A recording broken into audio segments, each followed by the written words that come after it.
खबर पंजाब से है, जहां बड़े आतंकी हमले का अलर्ट जारी किया गया है। सुरक्षा एजेंसीज ने अलर्ट जारी किया है आतंकी हमले को लेकर। अब पुख्ता यहां पर अलर्ट जारी। आज पैसा बचाकर अगर प्रॉपर्टी खरीद लोगे तो फ्यूचर में बच जाओगे। अच्छे कपड़े नहीं खरीद सकते, मत खरीदो, लेकिन 2 मरले जरूर खरीद लेना। मैं आपको सच कह रहा हूं। तुम 20,000 कमाते थे तब भी 20 खर्चते थे, आज 30 कमा रहे हो 30 खर्च रहे हो। सेव करो, आने वाले समय में करेंसी बाप नहीं होगी, सोना और चांदी होंगे, गाय और बैल और पशु होंगे, जमीनें होंगी, खेती होगी, वो मालिक होंगे दुनिया के। जब आपके साथ छुटकारे की बात हो रही है तो आपको यह मालूम होना चाहिए कि आपका छुटकारा जब भी होगा परमेश्वर के वचन के द्वारा होगा। अब मेरी बात को बड़े ध्यान से समझना। जो बंधन है वो शैतान की तरफ से है। बाइबल कहती जहां कहीं परमेश्वर का आत्मा है वहां क्या है, वहां आजादी है। जितने बॉन्डेजेस हैं, जितने बंधन हैं, वो सब शैतान की ओर से हैं। और शैतान जो है वो अंधेरे को दिखाता है, वो अंधेरे का रिप्रेजेंटेटिव है, वो उसका राजदूत है अंधेरे का। जब भी आप बंधन में हैं इसका मतलब आप अंधेरे में हैं। आपको यह बात समझ आने की, जब भी बंधन होगा वो अंधेरे का प्रतीक है। बाइबल कहती परमेश्वर ने कहा उजाला हो जाए तो उजाला हो गया। जब भी आपको उजाला दिखेगा, आपको छुटकारा दिखेगा और उसके पीछे आपको परमेश्वर का आत्मा दिखेगा। छुटकारे के लिए उजाला जरूरी है, और उजाला किन तरीकों से हमारे जीवन में आता है हम उसे आज समझेंगे। एक व्यक्ति जो अपने फाइनेंस लेवल को ऊपर नहीं लेके जा पा रहा, अपने घर को नहीं बना पा रहा, उसी घर में दादा परदादा बाप और उसी घर में वो है, ये एक बंधन है। वो अपनी मिनिस्ट्री को ग्रो नहीं कर पा रहा, वो अपनी लाइफ को ग्रो नहीं कर पा रहा, वो अपने फाइनेंस को ग्रो नहीं कर पा रहा, ये परमेश्वर की ओर से नहीं है। और इसीलिए बाइबल कहती कि प्रभु यीशु मसीह ने कहा जाओ और सब लोगों को शुभ समाचार दो। क्या शुभ समाचार? परमेश्वर ने सिर्फ आपको आत्मिक उद्धार देने के लिए नहीं बुलाया, परमेश्वर ने आपको ओवरऑल ब्लेसिंग देने के लिए बुलाया है। जब आपको यह मालूम है कि मेरा छुटकारा रोशनी में होगा, तो रोशनी आज हम 2 तरीके से समझेंगे हमारी लाइफ में किस तरह एंटर करती है। एक रोशनी आपको परमेश्वर के वचन से मिलती है, दूसरी रोशनी आपको जीवित चर्च से मिलती है। अब जब एक व्यक्ति को छुटकारा चाहिए, चाहे वो फाइनेंस में हो, उसके शरीर की सेहत में हो, स्पिरिचुअली हो, दुष्ट आत्मा से हो, नशों से हो, वो आत्मिक हो, शारीरिक हो, फाइनेंशियल का हो, परिवार का हो, वो किसी भी चीज का हो, उसे ये चीज अपने ध्यान में रखनी है पहला कि क्या मैं बाइबल के साथ जुड़ा हुआ हूं कि नहीं। क्योंकि वचन कहता है कि तेरा वचन मेरे पांवों के लिए दीपक और मेरे मार्ग के लिए उजाला है। यानी मेरा रास्ता, अगर जिस रास्ते में उजाला नहीं होगा, चाहे आप दुनिया के बेस्ट देश में चले जाओ, अगर वहां उजाला नहीं है तो आप ठोकर खाओगे। आप दुनिया के बेस्ट हिस्सों में चले जाओ, वहां उजाला नहीं है तो आप ठोकर खाओगे। अगर उजाला नहीं है तो आपको दिशा नहीं मिलती, उजाला नहीं है तो आपको दिखता नहीं है कि आपने कहां जाना है, कहां गड्ढा है और कहां चारगाह, ये कहां पार्क बने और कहां गड्ढे बने। इसी तरह से जो व्यक्ति वचन के साथ जुड़ा नहीं हुआ, जिसको लगता है मेरी वाइफ बाइबल पढ़ रही है तो ठीक है, तो वाइफ उजाले में है, तुम नहीं। अगर साथ वाला व्यक्ति उजाले में है तो थोड़ा थोड़ा तुमको भी उजाला मिल सकता है, हल्का हल्का सा, पर तुम हो तभी भी अंधेरे में। हर एक व्यक्ति ये ध्यान रखे कि अगर मुझे छुटकारा चाहिए पर्सनली, हो सकता है आपका हस्बैंड बहुत ब्लेस्ड हो और आप बंधन में हो, आपकी वाइफ बड़ी ब्लेस्ड हो और आप बंधन में हो, आपके बच्चे बंधन में हो और आप ब्लेस्ड हो, आपके बच्चे ब्लेस्ड हो, आप बंधन, ऐसा हो सकता है। एक ही घर में सगे भाई, एक परमेश्वर के करीब और दूसरा परमेश्वर से दूर हो सकता है, एक उजाले और एक अंधेरे में हो सकता है। करना क्या है? वचन की रोशनी में चलना है। जब भी एक व्यक्ति की लाइफ में विचक्राफ्ट काम करता है, जब जादू टोना काम करता है, उसको बांध के रखता है, बीमार करके रखता है, निराश करके रखता है, हर वक्त दुखी करके रखता है, इसका मतलब यह है कि वो व्यक्ति अंधेरे में। जहां उजाला होगा, जादू और टोना उजाले में काम नहीं करता। उजाला कैसे होगा? वचन से। कैसे? पढ़ने से। कैसे? सुनने से। अगर आपको वचन पढ़ना नहीं आता, 2 महीने की ट्यूशन रखो वचन पढ़ने के लिए, हिंदी पंजाबी कुछ सीख लो वचन पढ़ने के लिए। क्योंकि बाइबल कहती है तेरा वचन मेरे पांवों के लिए दीपक, मेरे मार्ग के लिए उजाला है। कि वो आपके पांवों के लिए दीपक है, कि इतनी रोशनी वो देगा कि आप स्टेप बाय स्टेप आगे बढ़ सकेंगे। जब हाथ में दीपक होता है तो आप दूर नहीं भागते, आप स्टेप बाय स्टेप चलते हैं। परमेश्वर आपको दूर नहीं दिखाता कि वो देख 10 साल बाद तू ऐसे होगा, ऐसे नहीं करता परमेश्वर। वो अपने प्लान पूरी तरह से जाहिर नहीं करता, आपको विश्वास से चलने के लिए बोलता है। और कई बार क्या होता है, आपको जस्ट अगला स्टेप मालूम होता है कि मुझे अगला स्टेप क्या है। खुदावंद इतना ही गाइड करता है, अगला स्टेप चर्च में जा, फास्टिंग कर, मेहनत कर, जस्ट अगला स्टेप, अगला स्टेप, अगला स्टेप, अगला स्टेप। और मार्ग के लिए उजाला, कि जब तू स्टेप्स को लेता जाएगा एक स्पेसिफिक रास्ते में पहुंच जाएगा। अब वो उजाला भी होगा तो दौड़ भी पाएगा, स्पीड के साथ चल भी पाएगा, अपने परिवार के साथ भाग भी पाएगा। वो भी टाइम आने वाला है। एक टाइम था मेरी लाइफ में, मैं भाग नहीं सकता था, मसीह में चल सकता था क्योंकि ज्यादा दूर रोशनी दिख नहीं रही थी, बीमारियां थी, अटैक थे, मुश्किलें थी। लेकिन अगली स्टेप क्या लेना है खुदावन का वचन बताता था। जस्ट विश्वास के साथ एक एक स्टेप लेता गया। आज मैं भाग रहा हूं, आप भी मेरे साथ भागेंगे। अब दो चीजें होनी चाहिए, पहला वचन, दूसरा एक जीवित चर्च का हिस्सा बनना। एक ऐसा चर्च जो आपको दिशा निर्देश स्पिरिट में दे सके। जब लोग सामर्थी चर्च के साथ नहीं जुड़े वो तब भी बंधन में रहते हैं, क्योंकि दो चीजें आपकी लाइफ में होनी चाहिए, एक रोशनी वचन की और एक रोशनी प्रोफेटिक वर्ड्स की, कि आपको मालूम हो कि आने वाले समय में मुझे क्या करना है। आज पैसा बचाकर अगर प्रॉपर्टी खरीद लोगे तो फ्यूचर में बच जाओगे। अच्छे कपड़े नहीं खरीद सकते, मत खरीदो, लेकिन 2 मरले जरूर खरीद लेना। मैं आपको सच कह रहा हूं, तुम 20,000 कमाते थे तब भी 20 खर्चते थे, आज 30 कमा रहे हो 30 खर्च रहे हो। सेव करो, आने वाले समय में करेंसी बाप नहीं होगी, सोना और चांदी होंगे, गाय और बैल और पशु होंगे, जमीनें होंगी, खेती होगी, वो मालिक होंगे दुनिया के। लेकिन ये टाइम की बातें मैं आपको बता रहा हूं। आपके लिए क्या करना है, वचन के साथ जुड़ना, जीवित चर्च का हिस्सा बनना। ये दो चीजें आपकी लाइफ में होनी चाहिए ताकि आपकी लाइफ में छुटकारा एंटर कर सके। और जैसे ही आप इन दो चीजों में जुड़ते हैं, आप चर्च में बैठे हैं, आप वचन को सुन रहे हैं, घर जाके वचन को पढ़ रहे हैं, एक दिन चर्च में बैठे वर्शिप कर रहे हैं, जस्ट परमेश्वर का आत्मा आपको छू लेगा। क्योंकि आप एक ऐसे चर्च में हैं, आप एक ऐसी संगति में हैं जहां परमेश्वर का आत्मा काम कर रहा है, जहां कोई पता नहीं किस संडे आपकी टेस्टिमनी बनेगी। और कई बार वो ऐसा संडे होता है जहां आपको बिल्कुल उम्मीद नहीं होती। ये मेरा एक्सपीरियंस है। आपका बिल्कुल मन नहीं होता उस दिन चर्च आने का, आप फिर भी चर्च में होते हैं। वो टेस्टिमनी ऐसे संडे के लिए परमेश्वर ने रखी होती है जब आप बिल्कुल डाउन फील कर रहे होते कई बार। क्योंकि वचन के साथ जुड़े रहना और दूसरा जीवित चर्च में रहना, यह आपकी लाइफ के छुटकारे को निर्धारित करता है। Discipline life. अंधेरा जब काम करता है तो डिसिप्लिन से करता है। जादू टोना करने वाले डिसिप्लिन से काम करते हैं।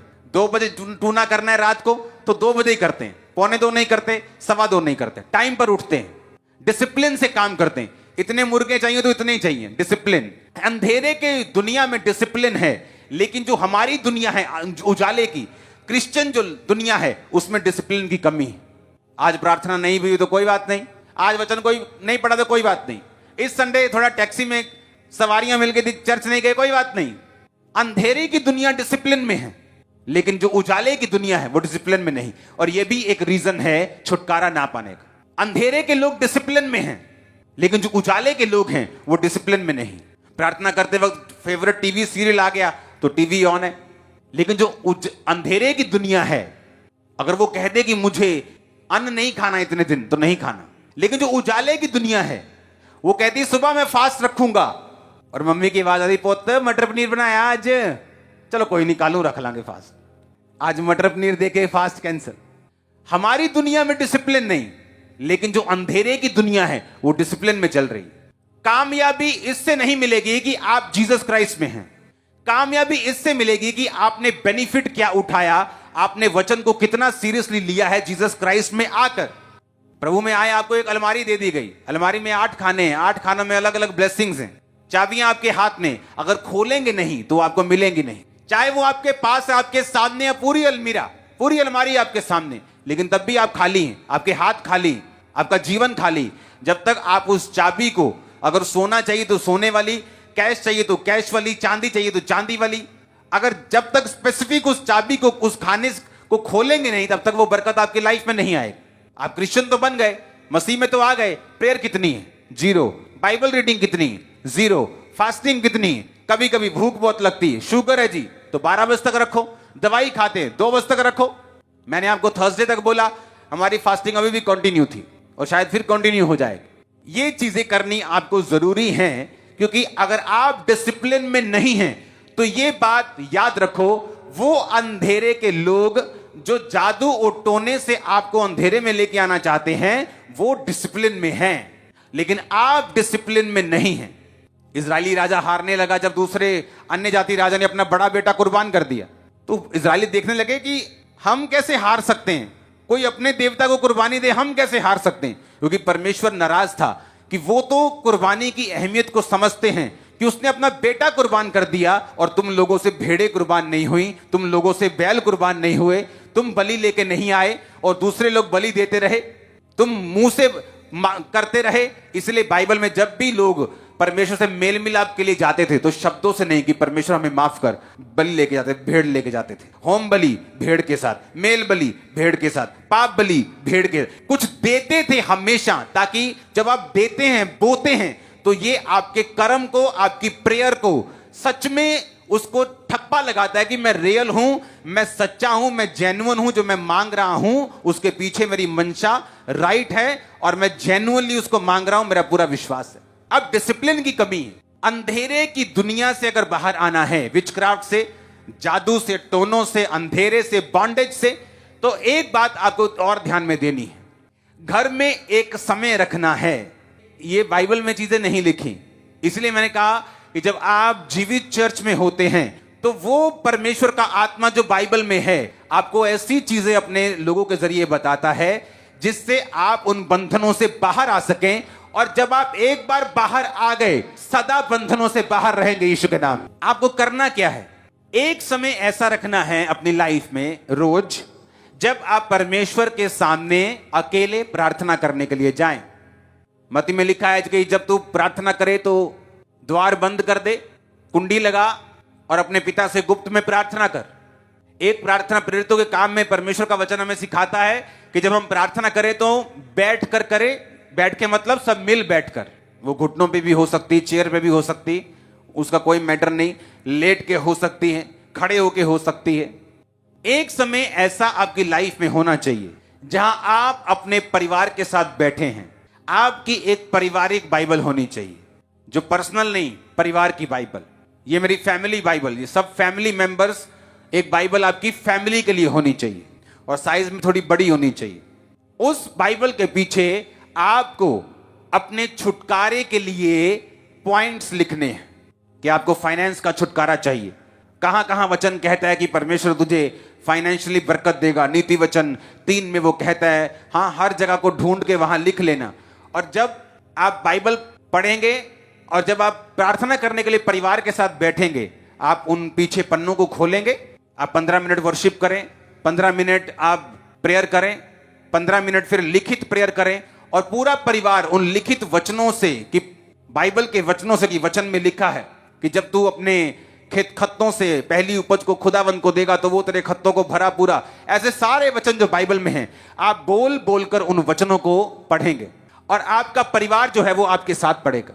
एक टाइम जब आप अकेले हैं, उसमें लिखी हुई प्रेयर भी करें और आत्मा से भी करें, स्पिरिट से भी करें, गैर भाषा भी करें।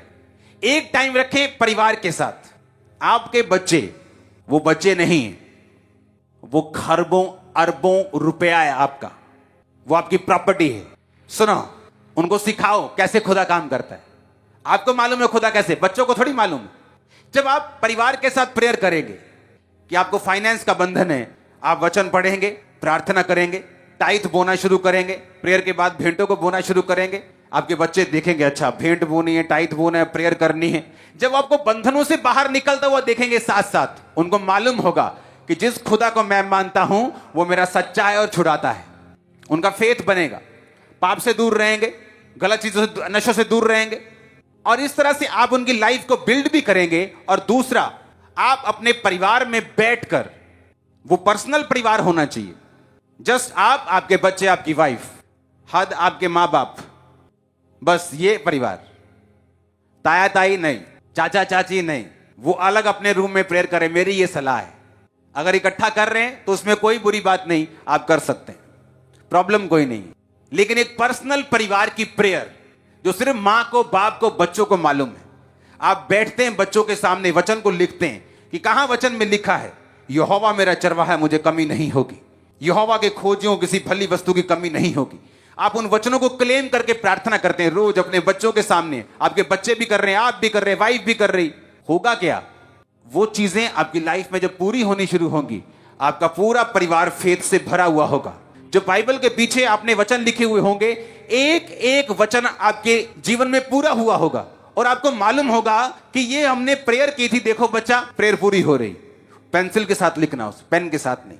जैसे प्रेयर पॉइंट कंप्लीट हो जाए उसको मिटा देना, अलग दूसरा प्रेयर पॉइंट, फिर और प्रेयर पॉइंट। उनको मालूम होगा कि हमने प्रेयर पॉइंट से प्रार्थनाएं की हैं। अगर नहीं मिटाना चाहते ना मिटाओ, पेपर एक ऐड कर लो, वो ज्यादा अच्छा है कि लिखा हुआ रह जाएगा पेन से। आपको मालूम होगा ये प्रेयर रिक्वेस्ट भी कंप्लीट हो गई, ये भी पूरी, ये भी पूरी, ये भी पूरी, ये भी पूरी, ये भी। प्रॉब्लम ये हमने तैयारी नहीं की और हम डिसिप्लिन में नहीं।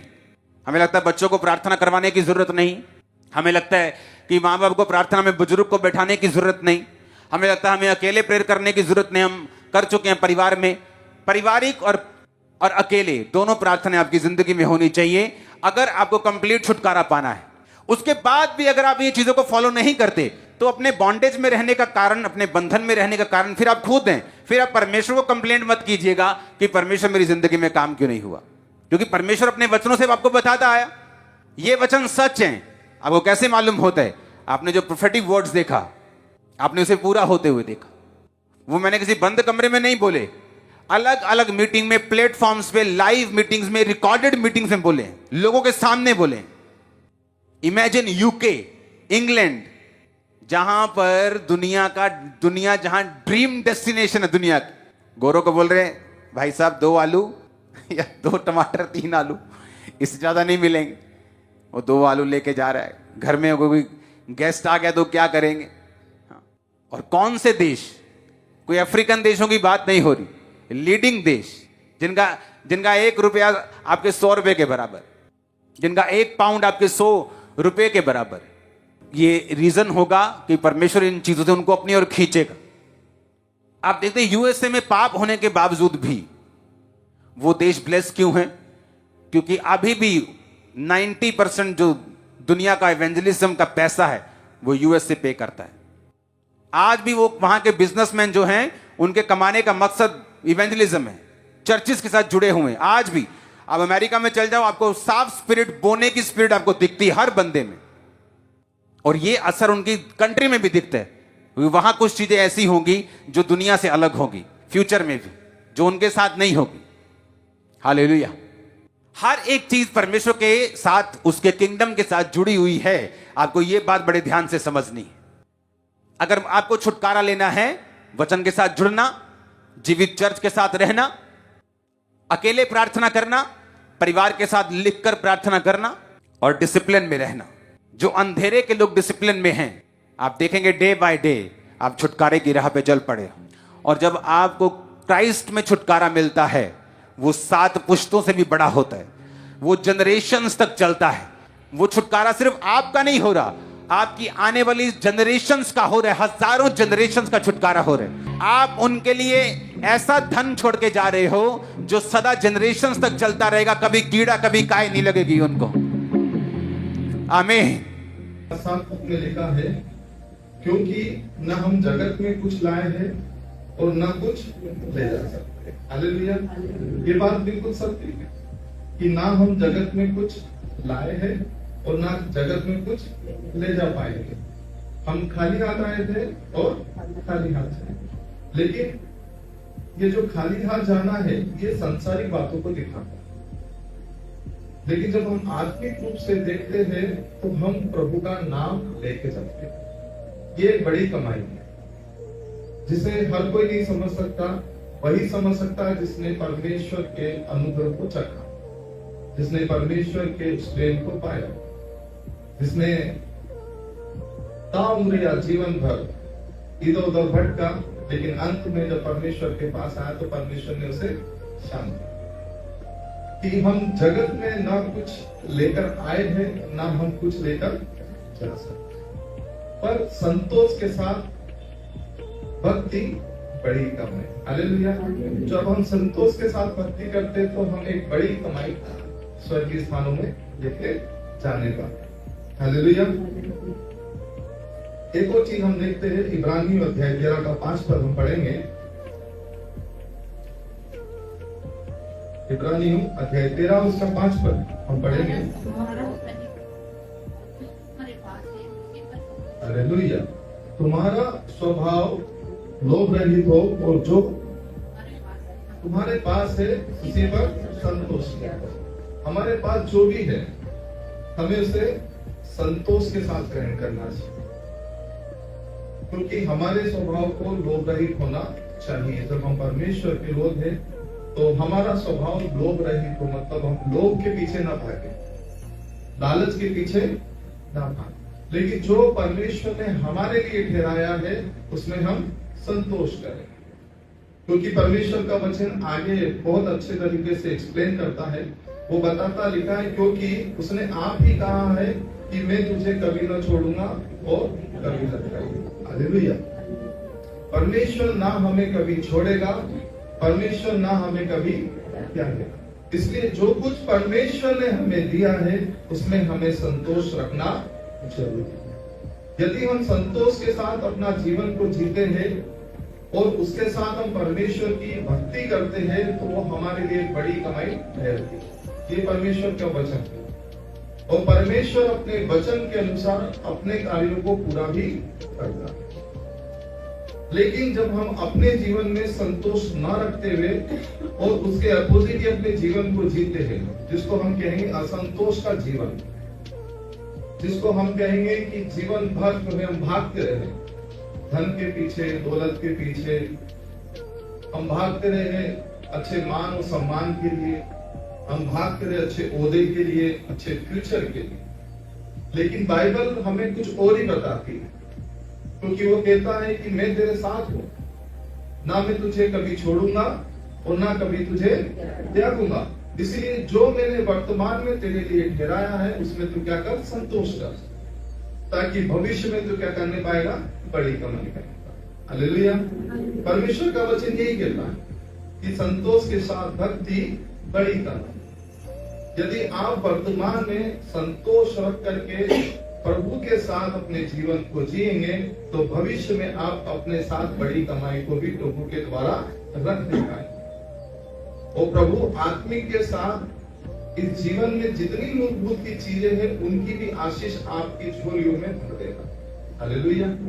परमेश्वर कभी किसी को निर्धन नहीं रखता।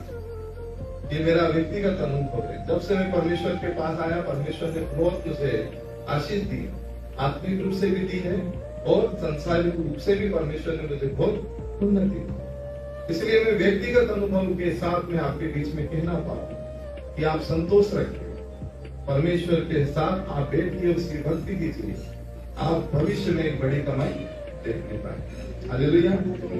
लेकिन यदि आप असंतोष रखेंगे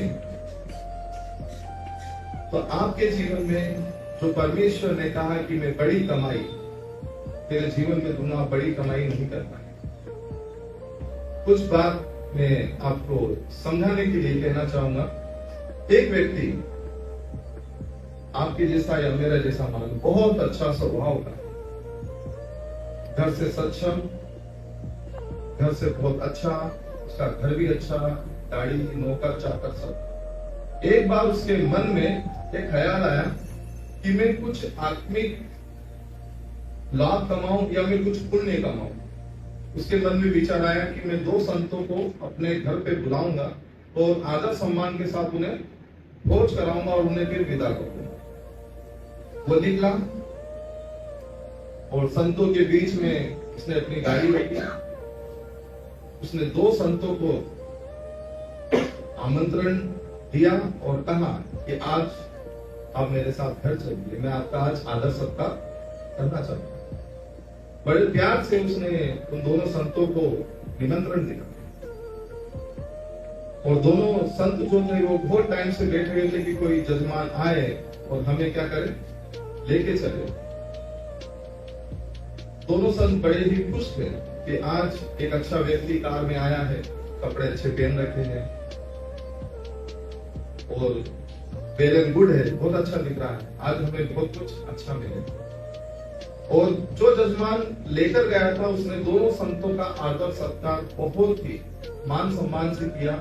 एक के साथ अच्छा और एक के साथ बुरा नहीं किया, उसने दोनों के साथ अच्छा किया। वो उसे घर पे लेके आता है, उनके पांव बुलाता है और उन्हें अच्छी गादी पर बिठाता है, प्रेम के साथ व्यवहार करता है, ठंडा पानी पिलाता है।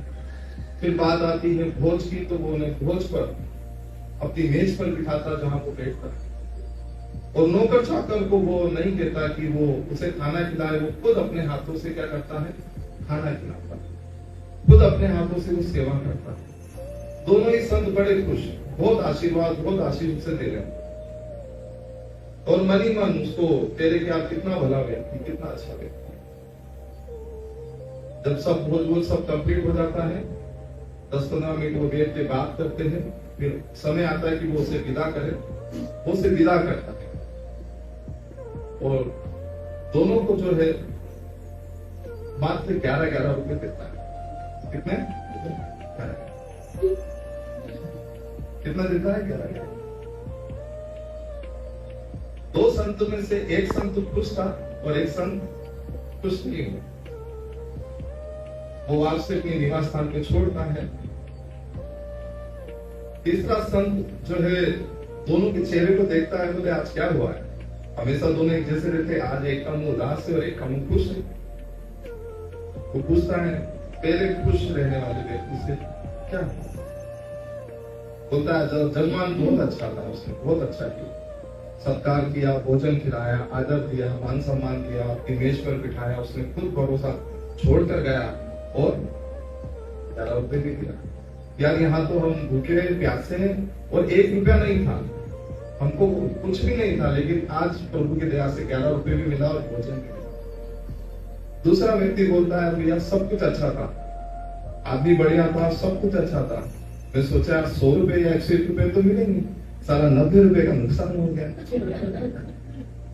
आप समझ रहे बात को? एक संतोष भरे जीवन में खुशी होती है, दोनों के पास कुछ नहीं था लेकिन उसको 11 रुपए भी मिले थे। उसने प्रभु को धन्यवाद दिया कि प्रभु मेरे पास कुछ नहीं था, मुझे कम से कम भरपेट भोजन दिया, मान सम्मान दिलाया और उल्टे 11 रुपए भी मुझे। लेकिन दूसरा असंतोष क्यों था? क्योंकि वो जो चीज देख रहा था, उस देखने से ही उसने समझ लिया कि 100,000 रुपए तो आज मिलेंगे। लेकिन जहां बात 11 रुपए की आई, उसका 90 रुपए का नुकसान हो गया। उस 90 रुपए ने उसकी पूरी खुशी छीन ली। यह है असंतोष का चीज। ध्यान रखिए मेरे प्रियो, परमेश्वर जो हमें देता है उसमें हम संतोष करना चाहिए। आज उसने जितना अच्छा भोजन खाया था वो सब सिर्फ 90 रुपए की थॉट से सब कुछ फिनिश कर।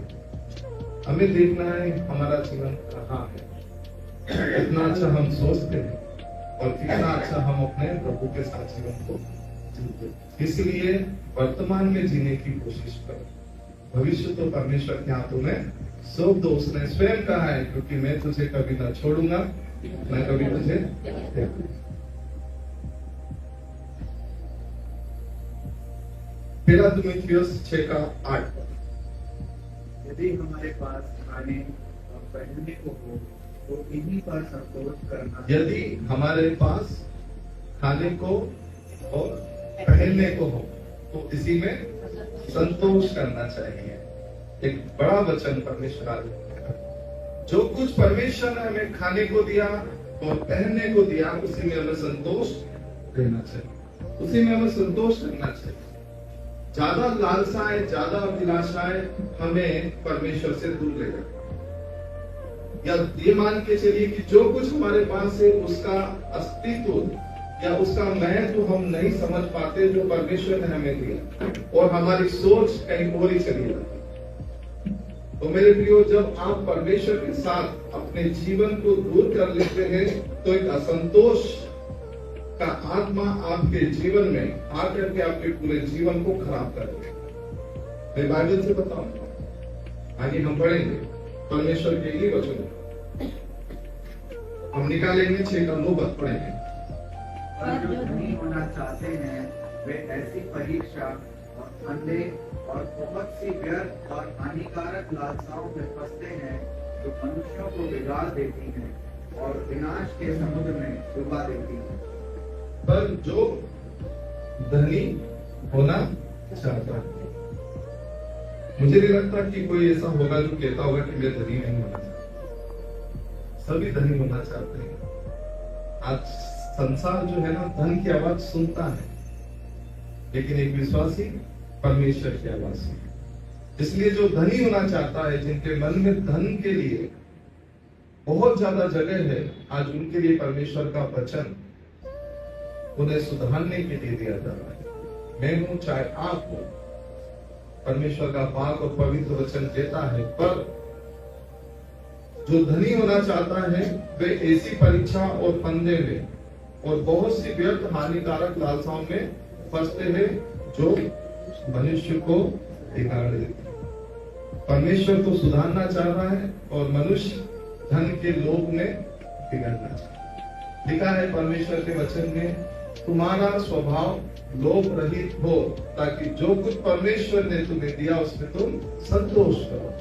लेकिन जो धनी होना चाहता है उनके लिए परमेश्वर का वचन इस बात को प्रकट करता है, ऐसी परीक्षा और फंदे बहुत सी व्यर्थ और हानिकारक लालसाओं में फंसते हैं जो मनुष्य को बिगाड़ देती है और विनाश के समुद्र में डुबा देती है। तेराई ही नहीं, विनाश के समुद्र में आपको डुबा देती है। डूबने का मतलब आप समझते हैं? उसमें मर जाते। विनाश के बड़े समुद्र में आपको डुबा देगी, आपको मार देगी। प्रभु चाहता है आपको जीवन दे, लेकिन जब हमारा स्वभाव लोभ से भर जाता है, जब हमारा स्वभाव, हमारा आचरण परमेश्वर के विपरीत जाता है, तो विनाश का समुद्र हमारे लिए तैयार हो जाता है। पहले तो वो बहुत अच्छे तरीके से हमें नजर आता है, फिर धीरे धीरे धीरे धीरे जैसे हम गहराई में जाते हैं वो हमें डुबा देता है। परमेश्वर का वचन ही है जो उस डूबे में से हमें निकाल सकता। बहुत सी बातों को मैं आपके बीच में आज प्रभु के वचन के द्वारा, क्या संतोष का जीवन आपके जीवन में क्या ला सकता है और क्या कर सकता है, हम देखेंगे प्रभु के वचन।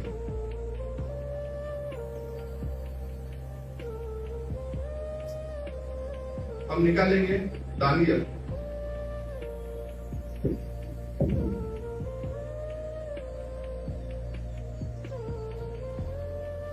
और उन्हें कल्पियों के शास्त्र और भाषा की शिक्षा दे। आपने पढ़ा सुना, मैं कुछ बात आपको कहना चाहूंगा कि जब नबूकदनेस्सर राजा ने यरूशलेम पर चढ़ाई की, उस नगर को घेर लिया, उसे ले लिया। पहले वो शहर किसका हुआ करता था? परमेश्वर के लोगों का हुआ करता था। लेकिन यहाँ पर अब क्या हुआ? नबूकदनेस्सर राजा ने क्या करा? उस पे चढ़ाई की, उस शहर को घेर के उसे अपने पास, उस शहर, उस राज्य को लेने के बाद में जो परमेश्वर के संत, परमेश्वर के दास और परमेश्वर के सेवक थे, जिनको हम दानियल, जिनको हम शद्रक, मेशक और अबेदनगो के द्वारा हम जानते हैं, एक आज्ञा राजा ने दे दी।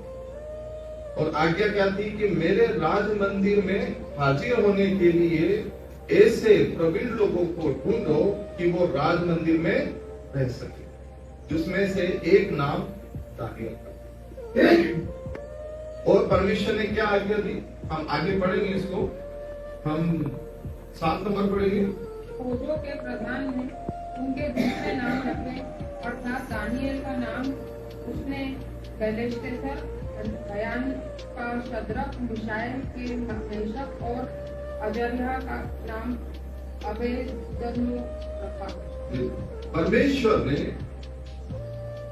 उन पर अनुग्रह और दया की दृष्टि बनाए रखी और उनका नाम जो पहले था शद्रक और मेशक और अबेदनगो को चेंज करके ये नाम रखा गया। और राजा ने आज्ञा दी कि जो कुछ मैं खाता हूँ, जिस मेज में से मैं खाता हूँ, उस मेज में से उन संतों को खिलाया जाए। और ये परीक्षा अवधि कितने साल की थी? 3 साल। लिखा है परमेश्वर के वचन में कि 3 साल तक उन्हें खिलाना और पिलाना। और मैं चाहता हूँ कि जो कुछ वो अच्छे से अच्छा भोजन खा रहे, अच्छे से अच्छा भोजन पी रहे, जो भी राजा जिस मेज में से खाता उन्हें मिल रहा है, उसके द्वारा खाने से उनकी प्रवीणता बढ़े, उनकी बुद्धि बढ़े, उनका ज्ञान बढ़े, उनकी समझ बढ़े, ताकि वो मेरे राज मंदिर में क्या हो? हाजिर हो। और उसके द्वारा ये बातें जब कही गई तो फौजों के प्रधान ने अच्छे से अच्छे भोजन वस्तुओं की बातें संतों के बीच में रखी। लेकिन एक दानियल ऐसा व्यक्ति था जिसने उसके भोजन का क्या करा? इनकार किया।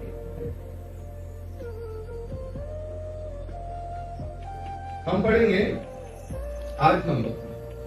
परंतु दानियल ने अपने मन में ठान लिया कि वह राजा का भोजन खाकर और उसके पीने का दाखमधु पीकर अपवित्र न हो, इसलिए उसने फौजों के प्रधान से विनती की कि उसे अपवित्र न होना पड़े। जब फौजों के प्रधान ने इस बात को संतों के बीच में रखा, दानियल ने कहा कि मैं उस राजा के भोजन को खा करके अपवित्र नहीं होना चाहता, क्योंकि उसके खाने से जो परमेश्वर की उपस्थिति है वो मेरे पास से दूर हो सकती है, मेरा मन थक सकता है। उसने मना किया। उसने कहा मुझे सिर्फ साग और भात, दाल और रोटी, जिसको हम कहते हैं सिंपल, जिसको हम साधारण खाना बोलते हैं, मुझे बस वही खिला। और फौज के प्रधान क्या कहते हैं? हम राजा से डरते, हम तेरी इस आज्ञा को नहीं मान सकते। लेकिन वचन कहता है कि परमेश्वर ने फौज के प्रधान के मन को नम्र और दीन किया, किसके प्रति? दानियल और उसके साथ में रहने वाले संतों के। और जो बात आज्ञा परमेश्वर ने दानियल के मन में रखी, दानियल कहता मुझे सिर्फ 10 दिन, 10 डेज, मुझे सिर्फ 10 दिन देना। और राजा ने कहा कि उन्हें 3 वर्ष देना। कि 10 दिन और 3 वर्ष में कितना अंतर है, आप समझते हैं? और फौजों के प्रधान ने जब 10 दिन बाद सारे संतों के चेहरे को देखा, मेरे प्रियो, वचन कहता है कि वो साग पात के जो खाने से दानियल और उसके संत के ऊपर जो चमक थी वो उनसे कहीं अधिक थी। जिन्हें मांस मिल रहा था, जिन्हें मदिरा मिल रही थी, जिन्हें बहुत अच्छे अच्छे भोजन, बहुत अच्छे अच्छे प्रोटीन मिल रहे थे, लेकिन दानियल संतोष के साथ जो उसे मिला उसी में उसने परमेश्वर की भक्ति की और उसने एक बड़ी कमाई परमेश्वर में पाई। बड़ी कमाई क्या थी? अगर यहीं पे वो उस राजा के भोजन को खा लेता तो अपने आप को अपवित्र करता, लेकिन उसने अपने आप को अपवित्र नहीं किया और उसने दर्शन पाया और उसने राजा को दर्शन में सब कुछ बताया। इसलिए बताया कि उसने संतोष के साथ उस जीवन को एक्सेप्ट किया जो परमेश्वर ने उसके अंदर किया। आज हम और आप बहुत से ऐसे लोग हैं जो अच्छे को देख करके भटक जाते हैं। आज प्रभु का वचन यही कहना चाह रहा है, हमें सोचना विचार करने की जरूरत है कि हम कहाँ पवित्र पाए जा रहे हैं और कहाँ हम अपवित्र हो रहे हैं। हालेलुया। कहाँ हम पवित्र हैं और कहाँ हम अपवित्र हो रहे हैं। जिस प्रकार दानियल परमेश्वर के साथ संगति करता था, परमेश्वर की भक्ति करता था, आज आप और मैं भी चुने गए कि हम परमेश्वर के साथ संगति करें और परमेश्वर के साथ भक्ति करें। और जो कुछ परमेश्वर ने हमें दिया कि हम पवित्र बने रहे, उसमें हम संतोष करें। संतोष के साथ भक्ति एक बड़ी कमाई। पहली बड़ी कमाई क्या थी? हम आगे देखेंगे। पहली परीक्षा क्या थी? शेरों की मांग थी। आपका